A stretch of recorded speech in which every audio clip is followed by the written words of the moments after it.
হঠাৎ করে মাঝরাতে আমরা কি সেলিব্রেট করছি আজকে সেটাই বলবো তোমাদের পুরো ভিডিওর শেষে। তো চলো বেশি কথা না বলে ভিডিওটা শুরু করা যাক। Hello guys, welcome back to our channel আর আমি সুপ্রি। এই কেকটা ছিল গিফট করা, আমার একটা বন্ধু আমাকে এটা গিফট করেছে কারণ আমি রেড ভেলভেট খেতে সেই লেভেলের পছন্দ করি। প্রথমেই জানাই ভাই thank you and love you এই ছোট ছোট জিনিসগুলোকে মাথায় রেখে এরকম একটা সুন্দর কেক গিফট করার জন্য। কেকটা তো ছিল গিফট করা, কিন্তু আমরা সেলিব্রেট কেন করছি? কিছুদিন আগেই মনোরমার ইনস্টাগ্রামে 50K আর আমার ফেসবুক পেজে 20K ফলোয়ার্স কমপ্লিট হয়ে গেছে তোমাদের ভালোবাসায়। আর কিছুদিন আগে মনোরমার 50K আর আমার ফেসবুক পেজে 20K ফলোয়ার্স কমপ্লিট হয়েছে শুধুমাত্র তোমাদের ভালোবাসায়। তাই আমরা কি করলাম, সব কটা কাজই একসাথে করে আর এখন সেটারই সেলিব্রেশন চলছে। আমাদের বাড়িতে টম এন্ড জেরি তো হচ্ছে জান আর মনোরমা, এরা দুজনই দুজনের পেছনে সারাদিন এমন লাগে যেখানে বোঝাই যায় না যে মনোরমা জানের থেকে এতটা। আমরা সারাদিন যা করি কি না করি আমরা জানি না, কিন্তু আমাদের রাত্রিবেলায় হতেই আমাদের বাড়ির মাথায় গ্যাস উঠে যায়। এখানে জান আর মনোরমা দুজনেই এই ইয়ার্কি শুরু করে দিয়েছে। দাঁড়াও, সবে তো শুরু, এর পরে শুরু হবে আসল। এবারে জানের কথা হচ্ছে সেলিব্রেট তো হয়ে গেল, এবার খাওয়া দাওয়া। জান মায়ের কাছে বায়না করছে যেন আমাদেরকে মা এখনই পিৎজা খাওয়ায়। এই জন্যই আমার জানের আমার মায়ের প্রতি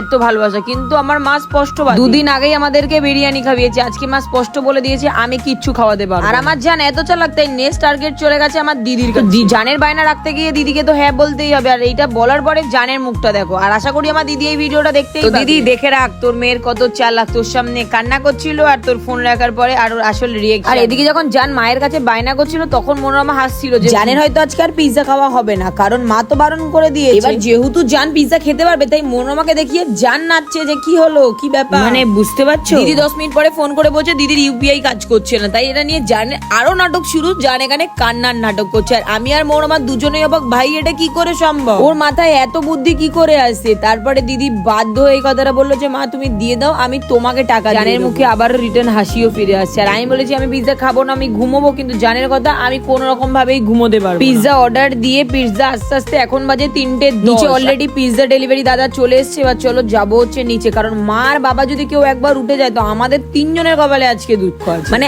আমাদের মাথায় কোন লেভেলের গ্যাস উঠলে আমরা এই কাজগুলো করি শুধু তোমরাই। আমার কাছে তো সবসময় এই জিনিসটা স্টক থাকেই। তো চলো এবার যাই ভেতরে অর্ডার দিয়েছে তোমাদের দেখাবো। এখন 3:15, এবার আমরা শুরু করবো হচ্ছে পিৎজা খাওয়া। আমরা 3টে অর্ডার দিয়েছি, একটা মনোরমা দিয়েছে, অর্ডার দিয়েছে, আমি দিয়েছি কর্ন আর জান দিয়েছে চিকেন সস। কারণ এখন আমার একদমই ননভেজ পিৎজা ভালো লাগে না, তো মনোরমার দেওয়া অর্ডার চিকেন টাকোটা একটু খেয়ে দেখলাম, বাট ওটা একটু স্পাইসি, যেটা আমার একদমই ভালো না। এদিকে আমার জানের খালি স্টাইল দেখো। তো চলো আমি আর পাচ্ছি না, এদিকে বাজে হচ্ছে 3:30, এবার হচ্ছে আমাদের ঘুমানোর পালা। আমরা তো খাওয়া দাওয়া কমপ্লিট করে ঘুমিয়ে গেছি, কিন্তু মনোরমা 4:30 অব্দি জেগে জেগে কি করছিল আমি জানি না। তোমাদের মাথায় কাদের কাদের এরকম মাঝরাত্রি বেলায় গ্যাস ওঠে কমেন্টে জানাতে কিন্তু একদম ভুলো না। ভিডিওটা এইটুকুনি, ভিডিওটা ভালো লাগলে like comment share and subscribe করে দিও। দেখা হচ্ছে নেক্সট ভিডিওতে, টাটা।